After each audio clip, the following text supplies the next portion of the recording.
Hello everyone. I'm making this video in response to something I watched yesterday.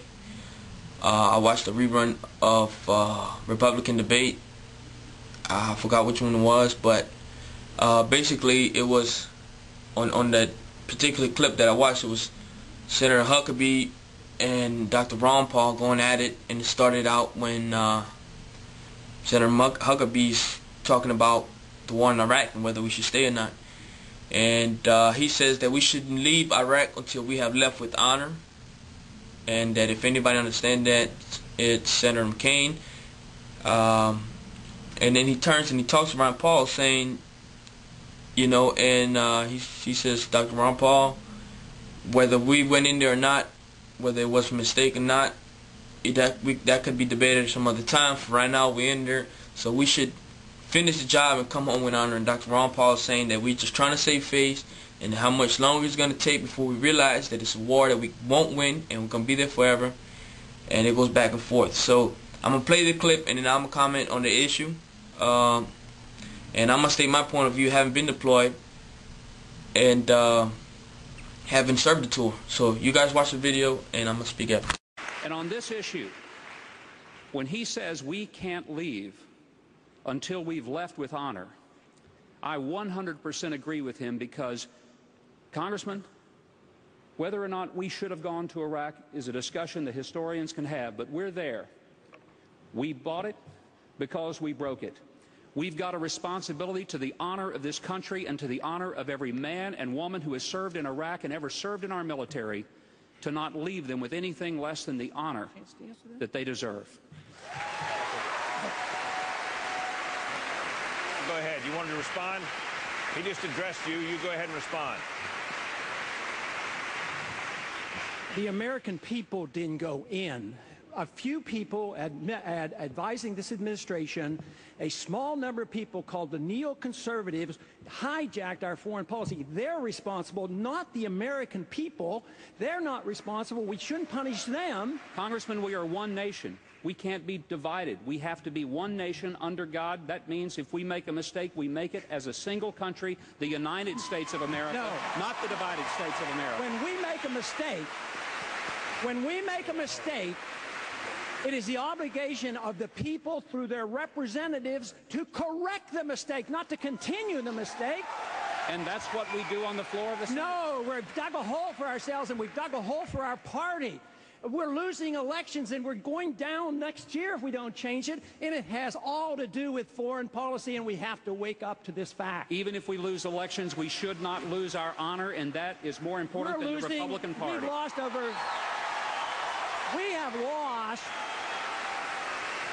We have lost over 5,000 Americans killed in Afghanistan. We've lost over 5,000 Americans over there in Afghanistan, in Iraq, and plus the civilians killed. How many more do you want to lose? How long are you going to be there? How long? What do we have to pay to save face? That's all we're doing, is saving face. It's time we came home. Gentlemen, thank you. Wendell.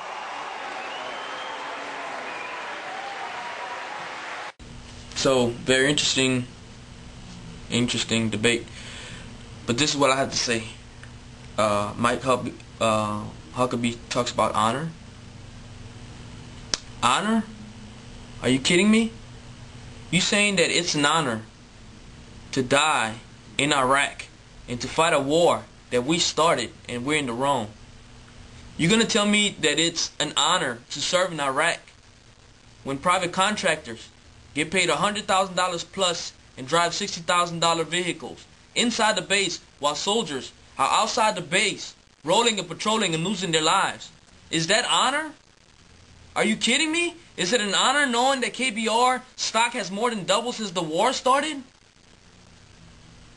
I'm outraged at what is going on. Again, they're using this idea of patriotism and honor. That's bullshit. That's bullshit.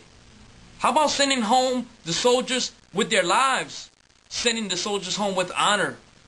That's foolhardiness. So we're fighting in Iraq for honor? What happened to fighting for freedom and democracy? I'm just amazed. You know, Senator McCain a few months ago, he was on TV saying that he spent Thanksgiving in Iraq, and that the message the soldier wanted the people of America to know, that the soldiers want to send the message that we need to let them win the war. He said the soldiers' message is, let us win the war, and everybody cheers. You know, Senator McCain, if you want to know the soldiers' opinion, you should ask them. But I'm tired of these politicians speaking on our behalf and using our name to lobby and to try to win this election. You know what? Ron Paul is the only Republican candidate that opposes the war. And guess what? He's got more military donations than any other candidate, both Democrat and Republican. What does that say about what the military thinks? And you're talking about honor? 70% of the people are against the war. 70% of Americans have been against the war for a long time. How about representing them? What does that say about the war? It's bad enough the soldiers can't speak, but speaking on our behalf? That's not right, Senator McCain.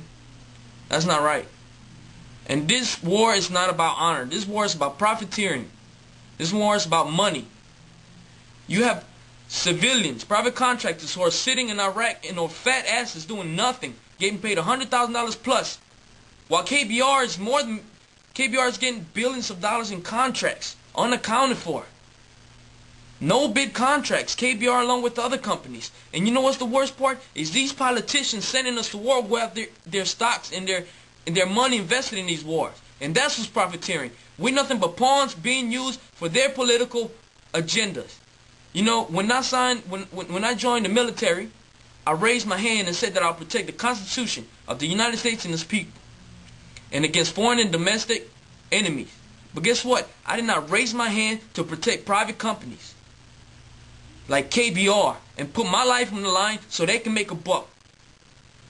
When are we going to realize that people fighting in Iraq against us, they're not terrorists, they're soldiers? What would we do if somebody invaded us? I know I will pick up my weapon and fight against them. What the hell we call them? Terrorists? These people want their country back. Let's give them their country back. It's that simple. You know, I'm just surprised many Americans say, you know, a lot of American people are their values are driven by Christianity, and mine are too. But guess what? God says, love your neighbor as yourself. You know what? Let's put ourselves in those shoes and see how we feel. It's that simple. Do unto others as you would have done unto yourself. If you're Christian, ask yourself that question. How would we feel if somebody came in this country and they thought President Bush was a bad president, and they said that we have these weapons, and they said that we're harming terrorism, and they said that we're connected to Al-Qaeda or something, and it wasn't even true, and they attacked us? How would we feel? How would we feel if somebody used preemptive strike against us? We need to wake up, and these politicians need to stop playing with the citizens' emotions and trying to give them this emotional high and patriotism. Let's speak reality. Let's speak reality. You want to talk about honor and democracy and fighting for freedom? What's going on in Sudan right now? The genocide is going on over there. What are we doing about that? No, because we don't have any investments. These politicians don't have any investments over there. That's what it's all about. We need to wake up America. And the media, I can't believe how the media is treating Ron Paul. I watched yesterday, the day before the Iowa caucus, and Paul didn't get any airtime. Why? Because he's the only one that opposes this war, and he's the only one that speaks truth into that tube. He's the only one that talks about the role the CIA plays. He's being real with the American people. Everybody else just wants to play this whole patriotism thing and that, you know, honor and fighting for democracy. Come on, let's speak about it. You send me to Darfur, Africa, fight for those people that are being killed, the genocide? I'll gladly do it. Send me to Iraq for fight for private companies?